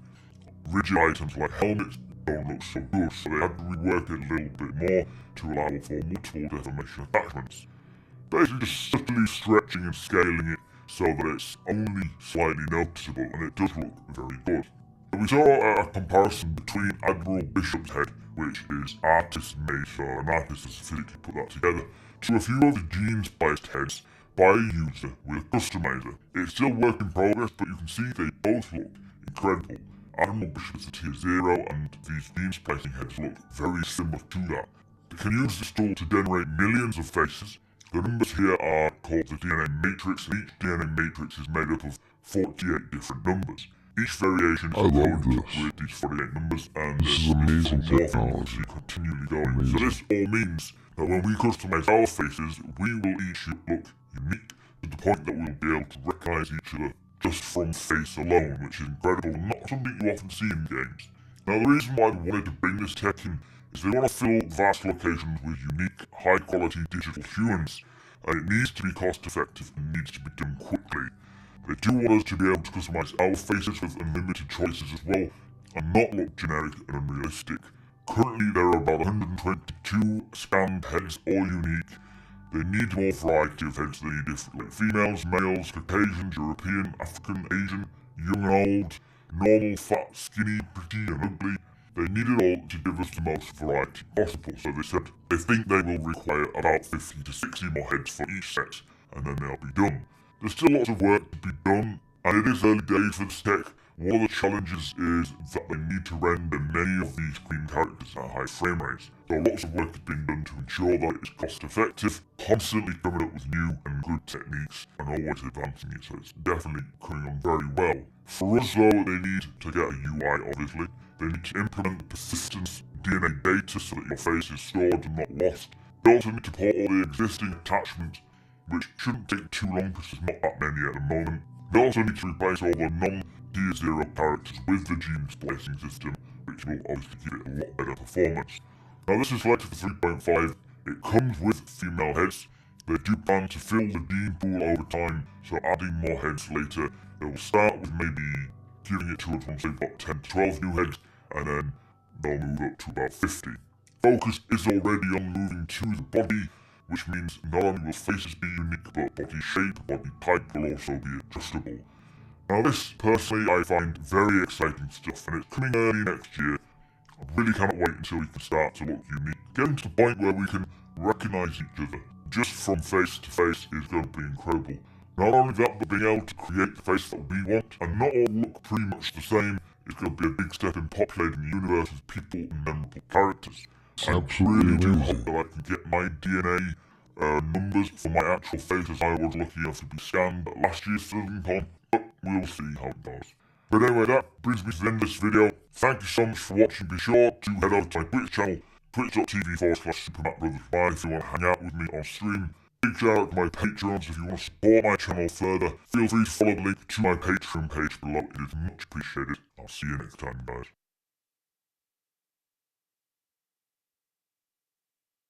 Alright, Ryan Super Mac Brother.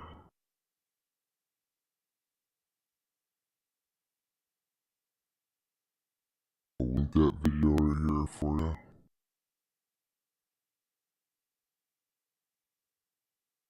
And then we're gonna go to Board Gamer next.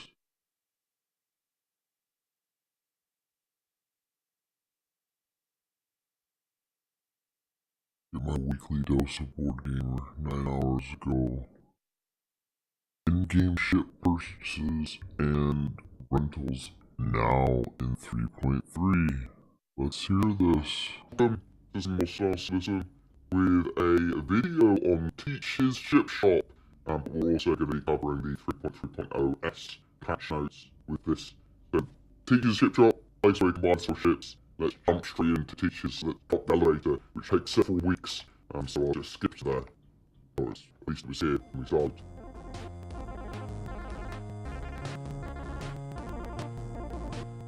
I've just come out from Customs in Nevsky.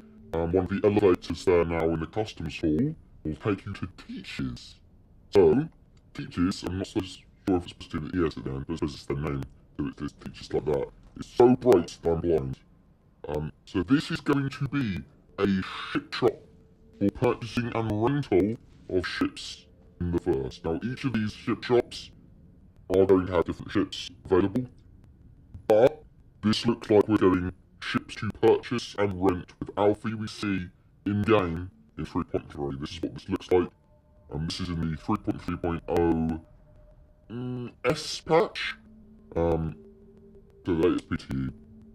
All the assets, well, some of the assets, balls are here, but no ships to buy yet, and no people or consoles to buy them from. You can see that some of the assets are missing still these red balls. We've got bits of Valkyrie? Yes, replace me balls. More bits of Valkyrie, Replace me buddies, balls. red balls, which will be something else at some point. Lots of like little loots. We've got an area where I'm assuming is going to be manned by NBC. All women, it's 2018.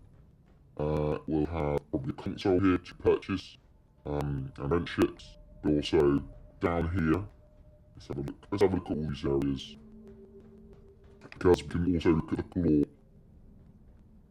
claw. Flashy light there, actually making use of some of the large parts of Legacy. And this is a surprise to me as well. Well, it's a surprise, but also certain things make sense. Other people discovering this location, literally just jumped on the patch as it was released. Yeah, so this large vacant area should be. I don't know if you noticed that, but I can hear the happiness in Board's voice. Well, those prices are far too expensive. Feel the depression And then basically surf on Reddit. Or wherever. Basically, I just like to put little notices outside my own room. I'm really happy for him. Things. I can hear the happiness in his voice. The area's pretty big. That potentially could be a hangar which opens up. I did little quotation marks there. So like, there'd have to be a way to get ships in and out when but when you buy them, they're just added to your inventory effectively. But yeah, big area. Lots of cool little things going on, cool little props. Should be flop on a load of ships. I'd expect to see Drake ships here and some of the mid and low tier ships. Maybe like a Prospector, things like that as well, some industry ships. I wouldn't expect to see high tier fighters here. Like the Sega and the Super Hornet. But maybe, I might be surprised, you might be able to buy them from a console. So, a while ago in the newsletter, there was a sneak peek at a claw. I believe this is the claw, but it's not cocked. Sneak peek, however you say that. Well, that's pretty cool. Yeah. So, hopefully in the next PTU patch, this will have functionality, or more props, starting to like fill it out. I think it'd be great if there's a console as well that we can literally just grab a load of different ships on. There's, in 3.3.5, there's also going to be a new deal on Moorville and Husson, which will be a different rental and purchase for ship shop, with different ships in it, assumedly. It teaches. Cool.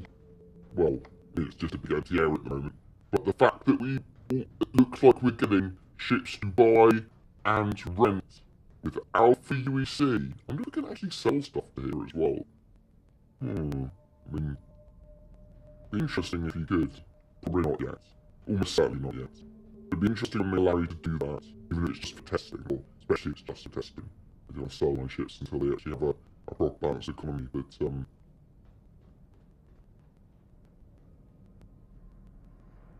clipping issues which I need to solve.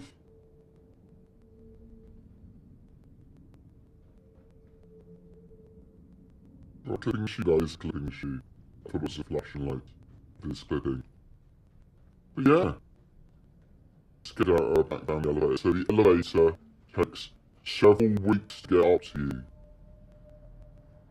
So some other stuff, 3.3.0 S PTU patch notes.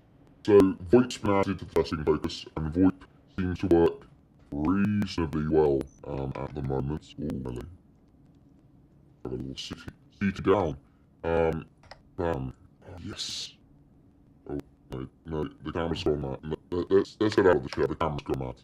Let's not do that. So VoIP's been added, that seems to work when you're in parties with other people, and when you're doing comms calls, which is great. So along with that, the testing focus is still FPS AI, scramble races, VoIP, the Valkyrie Phoenix, Hammerhead Mustangs, the Cyclone, and manned and remote turrets and ship cannons. There are some known issues with this patch though.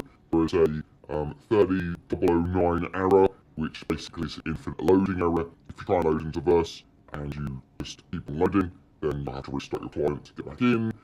Starfarer's Derelict currently also lacks lighting, and then there's the same problems that we've had for pretty much every patch as well, with like mission givers not working properly, things like that. So they have added Teacher's Ship Sharp as well. It's the first implementation of just the area, and later on it will get the assets, or the phone assets, and better functionality, but we don't have that yet. Hopefully that will come with the next PTU patch. They've added an Austrian indicator for radar blobs as well.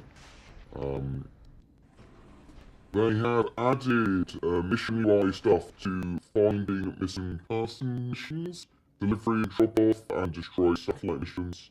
They've slightly lowered the let's go to the projectile damage. They've increased the shield health and shield regeneration of size 3 shields, which is actually quite big for time kill with ships with size 3 shields.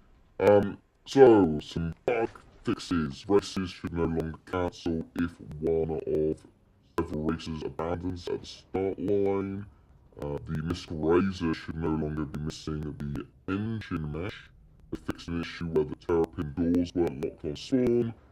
Score and match UI elements should no longer be missing from Star Marine and Arena Commander. They fixed missing Dust VFX for the Cyclone and Ursa. The lunar surface and random geometry should no longer be blocking portions of Levski, which is one of the reasons we couldn't access Levski properly in the last patch. The prompt for the rear doors of Valkyrie should now be working. Go down here before I grab some more patch notes. Oh, hurt my legs. Don't hurt my legs. What else have we got? They moved the chase camera so it doesn't clip in the ships during console travel, and they fixed 2 server crashes and 3 client crashes as well. Levski Market is going to be so awesome once it's done. We'll go back to buy fish. Give me fish. Give me fish. What else can we think about to buy? What's over here? Air tanks, ammo and air tanks, and that sort of stuff. At least ammo. Get ammo away. Posters and flare.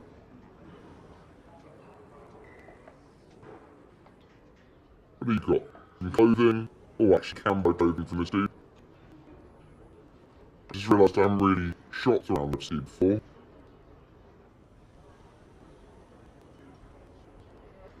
What a lovely fetching hat.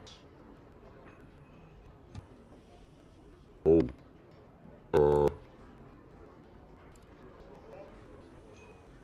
I feel the triangle on the hat was a mistake.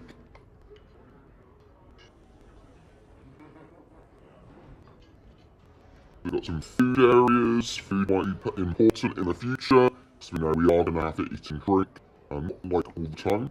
I feel like I'm on the wrong side of the bar. Oh no, I'm on the right side. Got some plants, so maybe this is flared up, maybe this is also for farming. This is actually pretty cool as a shop.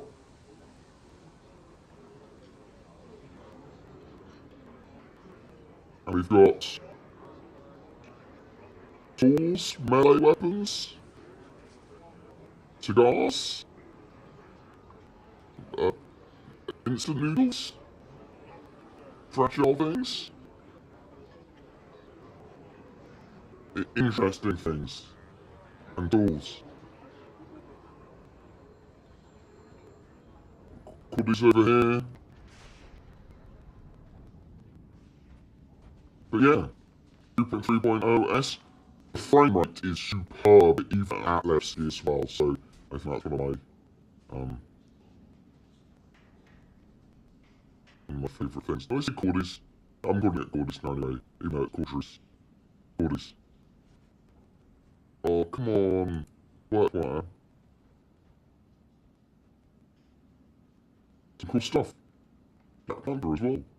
My Razor have provided a new Anvil Valkyrie to give away. All you need to do is to be subscribed to my YouTube channel and then comment on any of my stances and videos made during October. My Radar is a mobile app for iOS and Android that provides up-to-the-minute weather information in the US, Europe and Japan, with service in Australia coming by the end of 2018. It allows Star Citizen players to view detailed maps of the moons in the game as well. Yell, Selin and Daymar. A new version will be released this month that includes new features, including outpost markers and updated maps. Also, if you're looking to get or upgrade a gaming PC, then consider Shadow instead. Shadow is a subscription-based cloud gaming PC service that can turn most devices, phone, laptop, PC, tablet, and more into a powerful gaming PC via the internet. Links to more info in the description for that, and if you do decide to try it, then use the code BORDGAMER to get a discount on the service.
Hello YouTubers, this is Noobafire. I recently received samples of the newest products from Monster Tech for a review. This is part 3 and I have other reviews linked up in the description and in the end credits. At the beginning of part 1, I elaborated in detail about my overall impressions. To reduce a lot of redundancy, now at the start of part 3, I'm going to simply say Monster Tech makes premium products, with what could only be described as German precision. I'd like to begin this video by saying that Monster Tech has just invested a significant R&D effort into perfecting their packaging. Now your unboxing experience is second to none. It's practically impossible for parts to become damaged in transit, and the individual product boxes look fantastic. With that out of the way, let's begin. Today I'm reviewing 2 new products that were created to fill in a gap that came from our community feedback. Monster Tech is always tracking our comments and trying to improve. Their chair-mounted controller might be the perfect solution for you if your gaming space is also a workspace. Their standard desk mounts are easily removed or slid off to the side when not needed. But some people may be seeking that Simpid experience and may not have the space for it. This product was the next logical addition to the Monster Tech line. By mounting the controllers directly to the chair that you're sitting on ensures that no matter how much force you apply to the controllers, you're never going to move. Pushing hard won't push you back from your desk. Also, if you decide to sit back a little bit further and be more relaxed, they're going to follow your position. This would be great for when you're doing a routine cargo mission instead of dogfighting. The kit's very simple and designed to work on most gaming chairs with the existing range of all Monster Tech accessories. Regardless of the chair or the controller, the installation is mostly the same. Assemble the parts by attaching the vertical and the controller mount to the plate. Release the armrest from the chair, and then reattach everything by sandwiching the plate between the armrest and the chair. It's actually critical to invest in time to adjust this. The end state here should be the most natural position for your hands and the controllers. Do this properly, and also be open to the idea of adjusting in the future. The wires need to be routed logically, ensuring the least risk of damage while rolling over them with the chair casters. Accidents do happen, and to prevent downtime, Monster Tech has a connection kit that combines all the hard-to-replace cables onto a hub. Because the single wire that leaves that hub is a generic $3 USB cable, it can easily be sourced. When you're not playing, you can simply disconnect this wire. It's actually really smart. Monster Tech also offers a kit that lets you swing the controllers out of the way without tools. You can also consider adding a set of MFD mounts, bringing the pages of functions within centimeters of your hands. Everything they make is designed to work together. The next new product is the corner mount adapter. The corner desk offers a challenge that I never considered until I read some comments. That comment became feedback, which became a new product to solve the issue. This corner mount adapter kit gives you a range of 0 to 45 degrees. Because of the range, you can also consider that some players may use them just to optimize the controller position to be more comfortable. Monster took a Yeah, stop it right there. This is awesome, dude. They got the stream decks, the joysticks. This thing's ready to go. And it all hooks to the corner desk here. I like that. Plus, a corner desk is ideal for 3 monitor setup because the 45-degree angles are perfect for what you want to do with the 3 monitors. allows you to place your controller in a position such that you can rest natural without effort. This will reduce injury and strain and let you enjoy your playtime.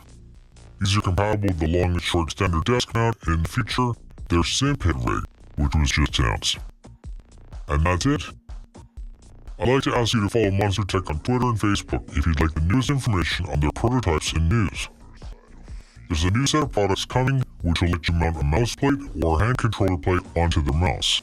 Plus that Simpit which I spoke about, which is totally modular and customizable. Believe me, if I can get my hands on it, Shit.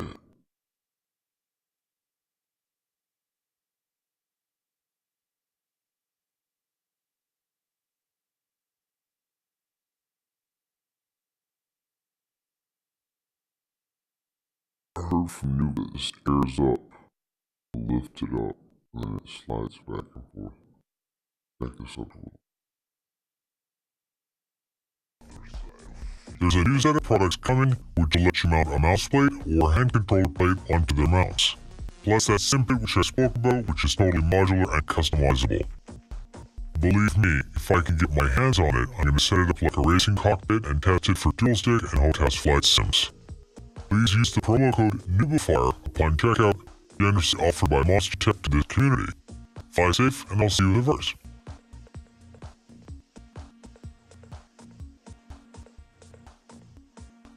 Purple's really stepping it up. They really are.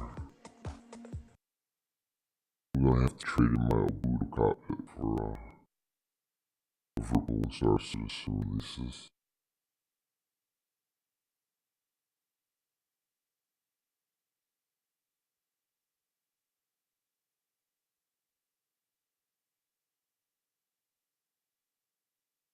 Here's a link to NubaFire's video. Please like and subscribe. That was my last video of the night. And I think I'm going to see how the new patch goes. Probably won't be in there too long, but I'm definitely curious to see, because I downloaded it before I started streaming.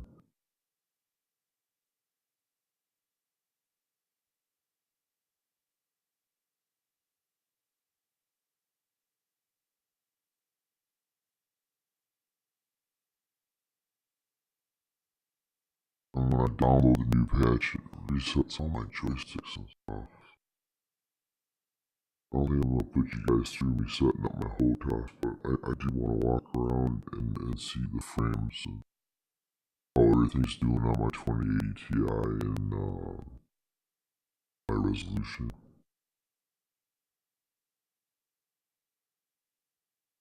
What kind of frames I'm pushing out.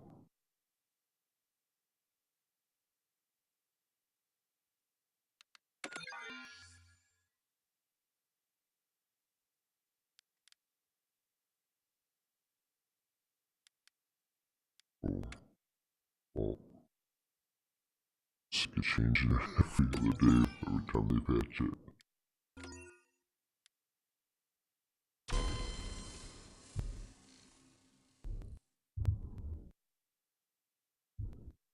So I'm playing on ultra wide 2K monitor, the 3440 long by 1440 high. I got it hooked up to a 2080 Ti.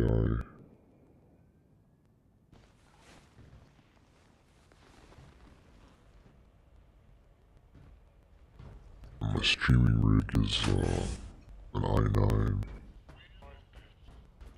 and I'm doing CPU encoding.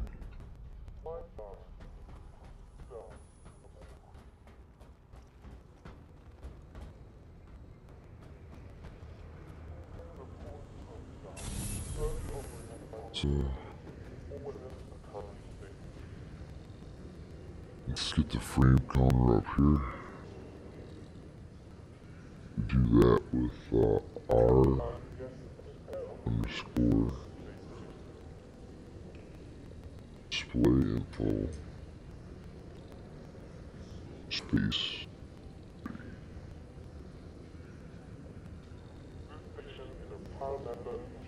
And we got 67, 68 frames per second in Port OSR, which I'd say is good.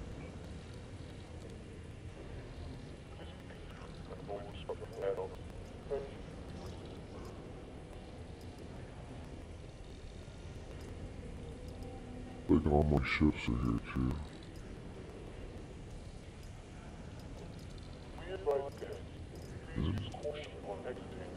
Is that my armor on? Ew. I might have to reset my joystick. I might be able to fly, maybe. Maybe. No. My armor's not on, so yeah, everything got reset. So we'll put the undersuit on.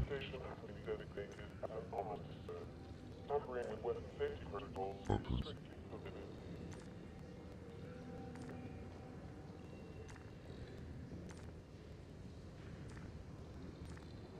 For your convenience, our automated ship organization system handles storage of all vehicles. To access your craft, consult upon the terminal located on the station.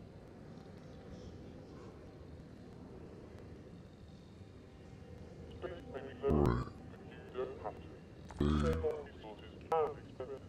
Join the share program today and fly together.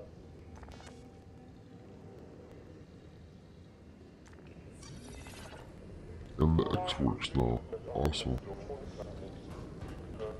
Anybody want to come in here? Fly me around? I don't want to set up my HOTAS up. Everybody through watching me set up my HOTAS.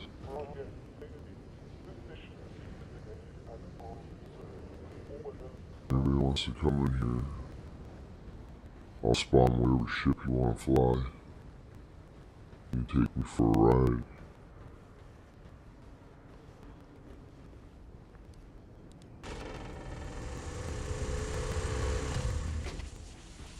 Man, those frames are just killing it, dude. I saw it up to like 90 a second ago. Oh, the lights are fixed in here. It's not completely dark in there no more. Okay. Oh, and the crash. Yeah. Yeah, Star Citizen's not ready for 20 yet. Probably something to do with 2080 Ti. They're not doing stuff for it yet or something. I don't know. I don't know if everybody else is having crash issues. It was doing that to me before they patched it. So this patch didn't change that. And then, I don't know, like, when they first put it up, it worked okay for me. And as soon as they patched it, for some reason I was stuck in the bed and couldn't get out. But at least now I can get out of the bed.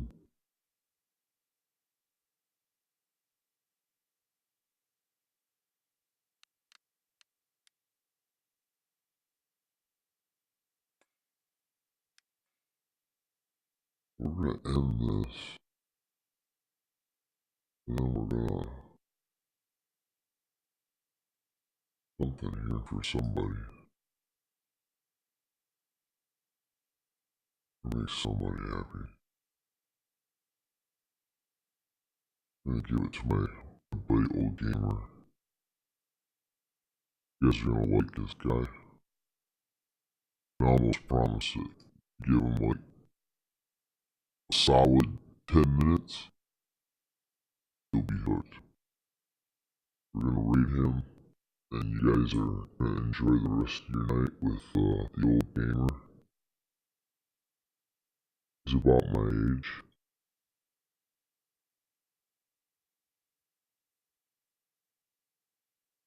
Real fun guy to hang out with. I'm gonna go over there with you too. When we go over there, you know, just say Twister82 sent us some chat, I'd appreciate it. And I'm gonna start the raid.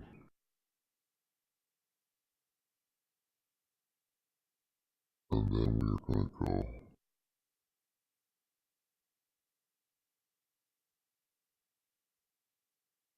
Don't forget to say Twister82 sent ya. Here we go. Don't forget to hit that join.